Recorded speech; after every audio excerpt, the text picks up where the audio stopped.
Дерк Принц. Христэд итгэх итгэлийн амьдралын суурь үнэн.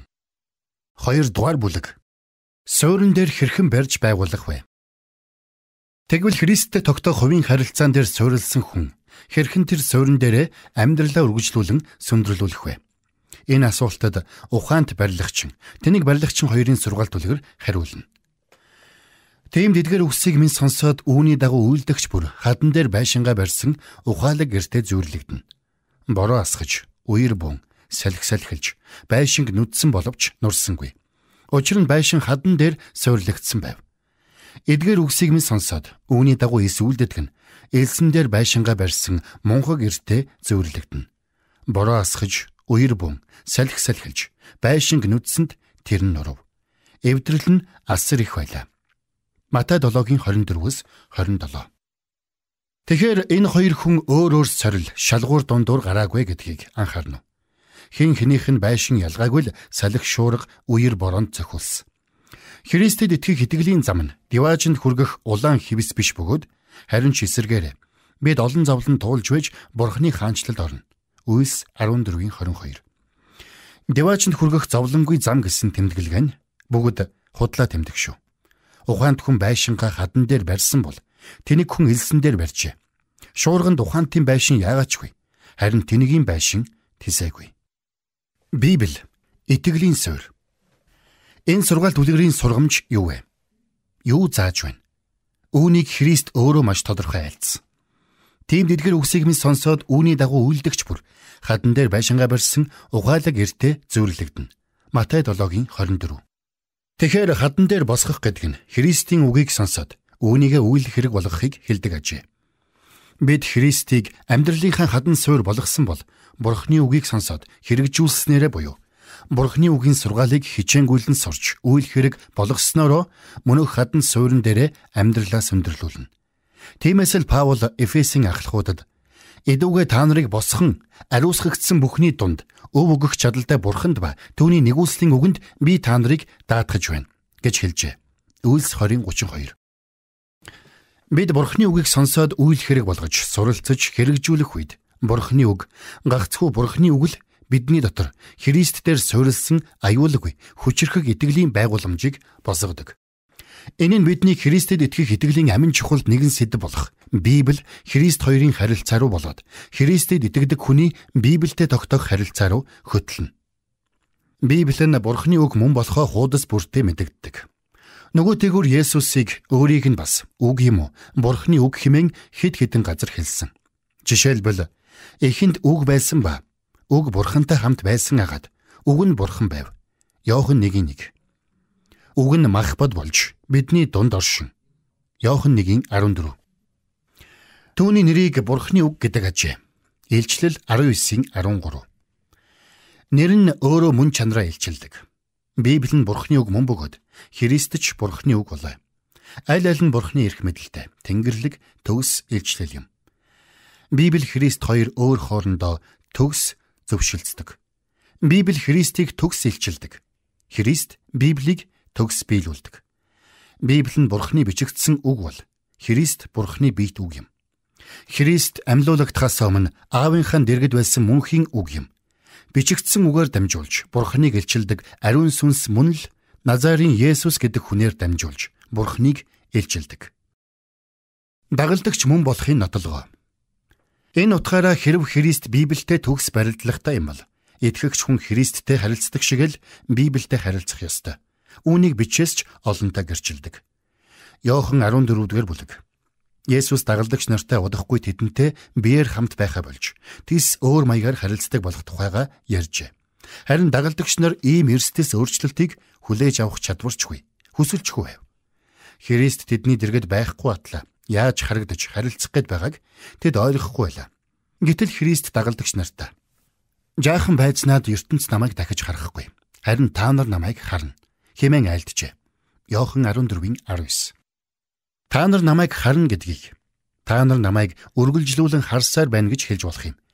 Тэгтэл үүнийг сонссон Юдас, Искариотын биш нөгөө Юдас, "Эзэн минь, та бидэнд өөрийгөө илчлэх атлаа яагаад ертөнцөд илчлэхгүй юм бэ?" гэж асуув. Иохан 14:22. Өөрөөр хэлбэл "Эзэн минь, таныг яваад өгөхөөр Дэлхий таныг дахиж харахгүй бол та яаж өөрийнхөө дагалдагч бус хүмүүст үзэгдэхгүйгээр өөрийнхөө дагалдагч бидэнд үзэгдэх болж байна? Дэлхийгээс нууцгай ямар харилцаагаар та бидэнтэй харилцах болж байна гэжээ. Гэтэл Есүс ингэж хариулв. Хэн нэг нь намайг хайрлавал үгийг минь тэр сахих бөгөөд эцэг минь ч түүнийг хайрлана. Би түүн рүү очиж түүнтэй амьдрна. Иохан 14:23. Тэгэхээр үгийг минь тэр сахина гэдэг үгдэл хамаг учир бий. Энэ бол дэлхийн хүн ба Христийн жинхэнэ дагалдагчийн амийн ялгаа юм. Жинхэнэ дагалдагч Христийн үгийг сахидаг. Христийн энэ хариулт дотор 4 чухал үнэн орших бөгөөд эдгээр нь Христийн жинхэнэ дагалдагч байхыг ирмэлзэгч хүн бүрт хамаатай буюу. Тодорхой байлгах үүднээс эхлээд Христийн хэлсэн үгийг дахин нэг харъя. Хэн нэг нь намайг хайрлавал үгийг минь тэр сахих бөгөөд эцэг минь ч түүнийг хайрлана. Би түүн рүү очиж түүнтэй амьдрна. Иохан 14:23. Тэгэхээр мөнөөх 4 чухал үнэн маань энэ байна. 1. Бурхны үгийг сахих нь Христийн дагалдагчийг дэлхийгээс ялгадаг туйлын шинж юм. 2. Бурхны үгийг сахих нь Христийн дагалдагч нарын хувьд Бурхныг хайрлах хайрыг нь шалгах туйлын шалгуур бол Бурхны хувьд дагалдагч нараа хайрлах хайрынх нь туйлын шалтгаан. 3. Үгийг нь сахиж дуулууртай дагсан нөхцөлд Христ Бурхны үгээр дамжин дагалдагч нартай харагддаг. 4. Бурхан аав Христ хоёр үгээр дамжин дагалдагч нарынхан амьдралд ирж тэндээ мөнхөд амьдран суудаг. Хайрын шалгуур. Тэгэхээр бүгдээрээ Христийн энэ хариулттай Илч Иохны үгийг игнүүлж харъя. Түүнийг би мэднэ гэж хэлээд түүний тушаалуудыг сахидаггүй нь худалж бөгөөд түүнд үнэн алга. Харин түүний үгийг сахидаг хинийч дотор Бурхны хайр үнэхээр төгс болгогджээ. Үүгээрээ бид түүний дотор байгаагаа мэднэ. 1-р Иохан 2:4-5. Дээрх 2 хэсгээс бид итгэгч хүний амьдралд эзлэх Бурхны үгийн даацыг жинлэх аргагүй харж байна. Товчхондоо та Бурхны үгийг сахиснараа л Христийн дагалдагч болон онцгойрч байгаа юм. Бурхны үгийг сахих нь Бурхныг хайрлах таны хайрын шалгуур юм. Үгийн улмаас л Бурхан танд онцгой тааллаа үзүүлдэг. Үг бол Христ өөрийгөө танд илчлэх сувг бөгөөд үгээр дамжиж Бурхан Аав Христ хоёр таны амьдралд ирж таны дотор сууршдаг. Ингэж хэлье. Та Бурхны үгд яаж хандна? Бурханд өөрт нь яг л тэгж хандж байгаа юм. Та Бурхны үгийг хайрлаж буй хэмжээгээр л Бурхныг хайрлана. Та Бурхны үгийг дагаж буй хэмжээгээр л Бурхныг дагна. Та Бурхны үгийг амьдралдаа нэвтрүүлж буй хэмжээгээр л Бурхныг амьдралдаа нэвтрүүлнэ. Өөрөөр байх аргагүй. Та Бурхныг хэр дээдэлж явдгаа мэдмээр байна уу? Өөрөөсөө би Бурхны үгийг хэр дээдэлдэг вүлээ гэж асуу. Хариулт чинь өмнөх асуултын хариулт болно. Бурхны үг танд хэр үнэтэй байна? Бурхан өөрөө танд тийм л цэнтэй байна. Өөрөөр байх аргагүй. Илчлэлийн утга. Өнөөдөр Христийн чуулган Үйлс 2:17 дээр зөгнөн хэлсэн тэр эрен цагт нэвтэрчээ хэмээн би хэмээн. Эцсийн өдрүүдэд би сүнсээ бүх махбод дээр сутгана.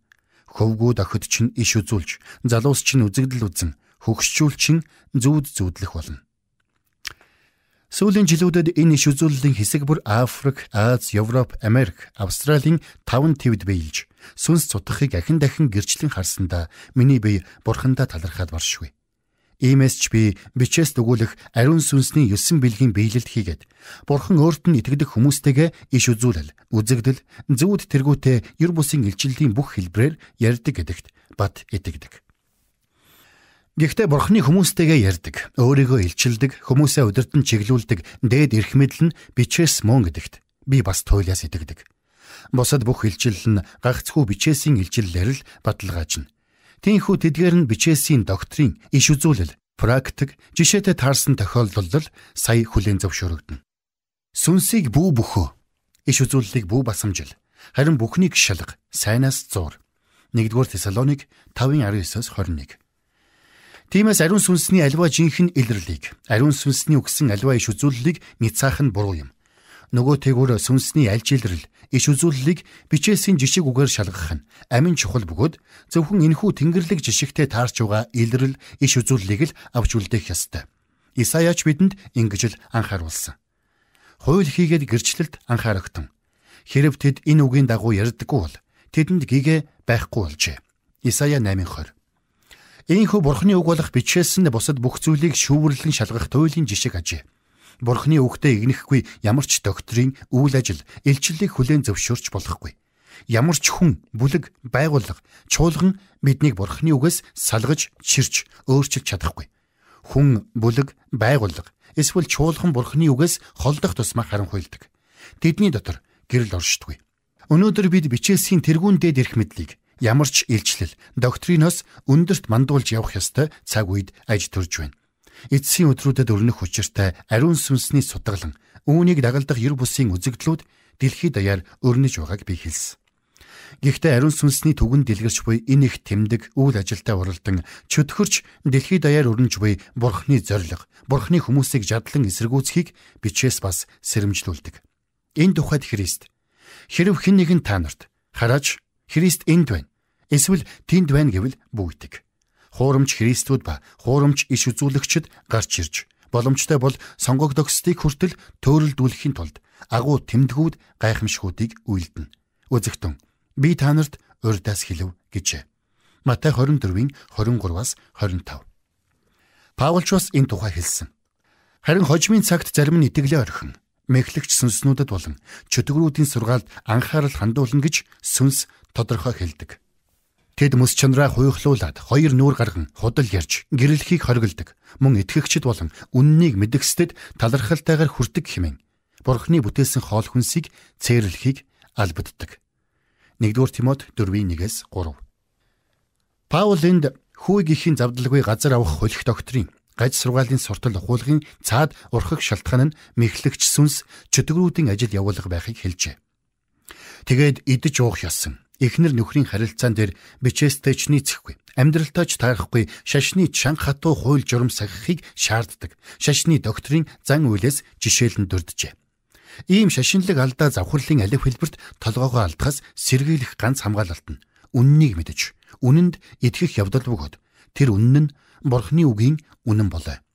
Бид үнний тэнгэрлэг жишгээр л сатаны алив алдаа мэхлэлийг таньж няцаана. Харин бичээсэн сургаалын талаар эрүүл итгэлгүй, зөв мэдлэггүй, зөвхөн шашин мэддэг хүнд энэ цаг үе тун эрсдэлтэй билээ. Бид бичээсийн нэгэн агуу чиг зарчмыг хизээч мартаж болохгүй. Юу гэхээр Бурхны үг, сүнс хоёр ямагт төгс нэгдэж, төгс эвсэн ажилдаг. Бид үгийг сүнснээс, сүнсийг үгээс салгаж хэрхэвч болохгүй. Үг сүнснээс тусдаа, сүнс үгээс тусдаа ажиллах нь Бурхны төлөвлөгөө биш юм. Эзний үгээр тэнгэрс амныхын амьсгалаар тэдгээрийн түг түмд бүгдээрээ бүтээгдсэн билээ. Дуулал 33:6. Амьсгал хэмээн хөрвүүлсэн үг нь угтаа сүнс гэдэг еврей үг юм. Гэхдээ энд Бурхны сүнсний үйлсийг уран сайхнаар дүрслэн харуулахын тулд зариуд амьсгал хэмээн өгүүлжээ. Бурхны үг Бурхны амнаас гарахтар үед үгтэй хамт Бурхны амьсгал болсон сүнс гардаг ажээ. Тухайлбал хүн үг хэлэхээр амаа ангах бүрий. Үгийн дагаж заавал амьсгал гардаг. Тэгвэл Бурхны хувьд ч ялгаагүй юм. Бурхан үг айлдах бүрий. Түүний сүнс болох амьсгал нь хамт гардаг. Ийм маягаар Бурхны үг сүнс хоёр мөнхөд хослохдоо Тэнгэрлэг үйлсийг бүтээхээр гар нийлдэг ажээ. Яг үнийг дуулал номын бичээч дүрслэн хэлдэг. Газар нь хэлбэршээгүй, хоосон төдийгүй, оёоргүй гүний гадаргууд харанхуй бүрхэж, Бурхны сүнс улсны мандал дээгүр илэн хальж байлаа. Эхлэл 1:2. Дараагийн ишлэлд нь тэгэхэд Бурхан гэрэл бий болтугай гэж айлтсанд гэрэл бий болов гэжээ. Эхлэл 1:3. Тэгэхээр Бурхан гэрэл гэж дуудахад Бурхны үг ажилд оржээ. Тэгээд Бурхны үг сүнс хоёр нэгтгэхэд бүтээл төрж гэрэл бий болж Бурхны зориг биелжээ. Бурхны үг сүнс хоёр хүний амьдралд ч яг л ингэж ажилдаг. Бидний амьдралд нэгдсэн Бурхны үг сүнс хоёр Бурхны өөрийнх нь бүтээлч эрх мэдлийг хийгээд хүчийг бүрэн тээдэг. Энэ хоёр нэгдэж байж л бидэнд хандсан Бурхны төлөвлөгөө биелнэ. Харин нэгийг нөгөөгөөс нь салгачих юм бол, өөрөөр хэлбэл үггүйгээр сүнсийг хаж, сүнсгүйгээр үгэд суралцах юм бол өөрсдөө ч замаа алдаж Бурхны төлөвлөгөөж хөсөрдөнө. Хэрэв бид үгийг тоохгүй, зөвхөн сүнсний гайхамшигтай л хөөцөлдөд байвал яваанда монхог фанатицизм алдаанд унана. Нөгөө тээгүр сүнсийг чөдөрлөжхөд үгээр л далайлгаад байвал үхэнх сургаалын уламжлал шашны хэлбэрдлийг л төрүүлнэ. Та Дерк Принцийн Христэд итгэх итгэлийн амьдралын суурь үнэн номын 2 дугаар бүлгийг сонслоо.